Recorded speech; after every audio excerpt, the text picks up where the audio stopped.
Halo semuanya, hari ini kita kedatangan Rizika dan Reina. Rizika dan Reina, gimana kabarnya nih? Baik dong. Baik dong. Oh, kemana aja nih? Kayak baru nampak di permukaan nih. Aku sih ada ya. Aku sehariannya di rumah sih, jadi aku gak akan kemana-mana gitu. Kalau Rina aku gak tahu sih. Coba Rere gimana, Re? Kalau aku sekarang lagi sibuk kuliah sih. Pantesan. Jadi nggak nampak terus di permukaan. Oke, jadi hari ini kita tuh mau ngebahas tentang ini nih, apa dampak negatif dari media sosial. Soalnya kan kita tuh sendiri lah, kalau misalkan main media sosial terlalu agresif atau terlalu kecanduan itu tuh bisa berdampak buruk terhadap kita bahkan kepada Betul. khalayak umum. Nah nih menurut pertama nih ya, menurut Rizika apa sih menurut kamu dampak media sosial yang paling sering muncul yang kamu lihat gitu setiap hari? Kalau menurut aku nih ya, yang aku lihat gitu ya di medsos ataupun di dunia asli, yang sering aku lihat tuh kayak kesehatan mental gak sih? Amin, like kayak banyak pengguna HP tuh yang merasa harus tampil sempurna gitu. Karena dari hasil kecanduan HP itu, terus mereka juga tuh kayak kadang satu dan hal itu tuh ngebuat mereka tuh membandingkan diri mereka dengan diri yang lainnya. Nah, menurut aku itu benar-benar sering banget gitu kejadian dan aku sering lihat secara nyata. Terus juga mungkin karena hal itu juga muncullah kayak kecemasan, gak percaya diri gitu. Atau bahkan sampai depresi gak sih ada kayaknya ya. Kalau yang aku lihat gitu, gitu aja sih. Nah nih kalau menurut Raina sendiri itu gimana sih dampak dari media sosial?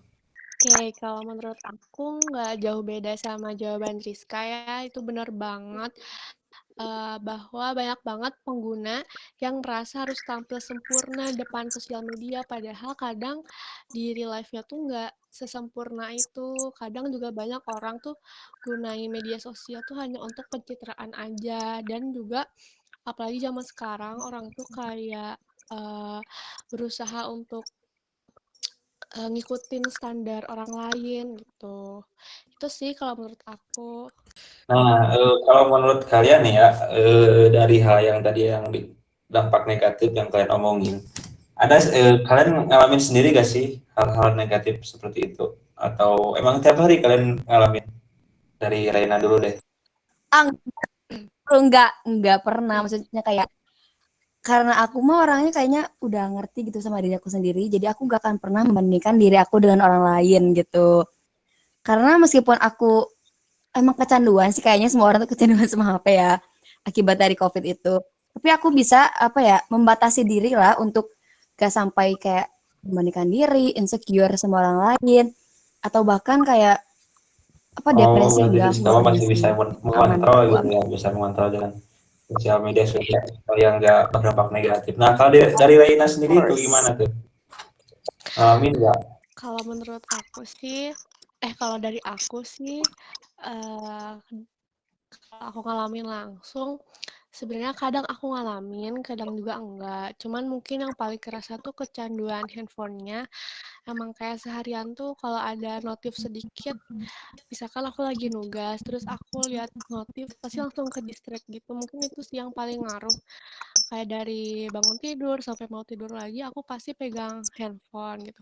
Cuman kalau misalkan di media sosialnya sendiri, kadang aku ngerasa itu tuh berdampak juga gitu. Kadang suka pengen ngikutin standar orang lain, tapi kadang juga aku masih bisa kontrol sih, cuman belum bisa yang kayak Rizka mungkin ya. Kalau Rizka kan bisa buat nggak membandingkan diri sama orang lain. Nah, kalau aku tuh masih ada rasa untuk ngebandingin diri aku sama orang lain, cuman ya bergaya sesuai kemampuan aku aja sih, nggak sampai yang harus ngikutin standar orang-orang.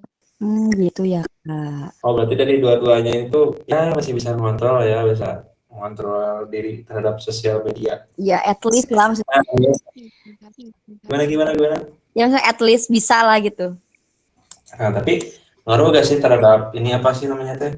produktivitas kalian, misalkan kalian lagi nugas dikit-dikit ke distract sosial media. Nah, kalau ini ngaruh bener. Kalau ini baru ngaruh karena HP itu beneran ngedistraksi kita dari dunia asli gitu. Misalnya ada tugas nih, kayak tugas sekarang gitu. Harusnya kan kita ngerjain, tapi kan ada HP, maka kan scroll TikTok, kayak gitu, baca Wattpad, apa kayak.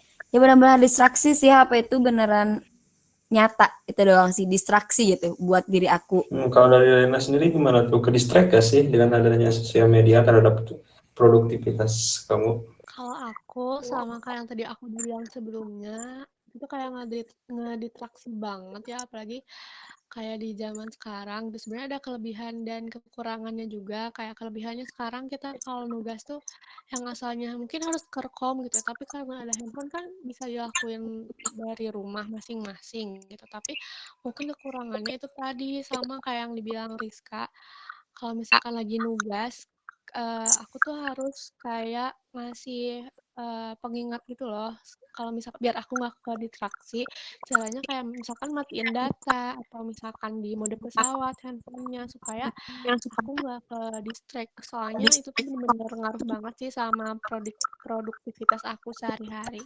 Menurut aku gitu sih. Berarti dari kesimpulan kalian berdua tuh emang seberpengaruh itu ya sosial media terhadap produktivitas kalian, jadi gampang ke distract gitu. Nah, dari Iya, ya apa Betul. sih solusinya gitu biar gak gampang ke distract, biar gak gampang, biar si sosial itu nggak berdampak juga terhadap kalian atau teman-teman yang nonton. Oke, ini ya mau Reina dulu atau aku dulu nih yang jawab nih? Rena dulu dong, dari kan dari terus. Reina dulu dong. boleh. Kalau misalkan menurut aku ya, cara aku ngebatasi diri, salah satunya itu tadi juga yang udah aku sebutin. Kalau aku lagi nugas tuh aku biasanya pakai mode pesawat tuh supaya gak ada notif yang muncul atau aku bisa mute beberapa aplikasi yang bakal nge-distract aku supaya aku tetap fokus untuk belajar gitu. Selain itu juga mungkin aku kayak suka ngasih batasan aja karena kita tahu kan seberpengaruh apa gitu handphone tuh gitu. Makanya aku kadang kalau misalkan lagi belajar, aku harus simpan HP aku yang jauh atau misalkan kayak tadi aku matiin data atau pakai mode pesawat. Menurut aku gitu sih. Oh, nah dari Zika sendiri nih gimana nih? Kalau aku sama kayak Reina, aku juga kayak suka matiin data, pakai mode pesawat, ataupun apa ya, HP aku tuh disimpan di tempat yang jauh dan aku tuh pergi. Misalnya nih, HP aku disimpan di lantai 1, aku ke lantai 2 ngerjain tugas gitu loh, biar gak ke distraksi. Jadi solusinya ya itu, lebih apa ya, ya lebih menyesuaikan aja kali sama apa ya kegiatan kita di gitu. Oke gitu aja ya. Berarti kalau aku setuju sih deh dari solusi pendapat kalian gitu. Mungkin teman dari aku kayak ya atur-atur waktu lah, atur-atur waktu kayak misalkan kalau misalkan lagi sibuk atau lagi ada kerjaan jangan buka HP gitu ya, atau ya matiin atau enggak hapus akun kayak atau lempar HP kayak gitu. Oke, sekian dari aku para nalakim dan tamu saya. Aku Rizka. Dan aku Reina. Sekian dari kita, sampai jumpa di podcast selanjutnya. Bye bye. Bye. Terima kasih. Bye.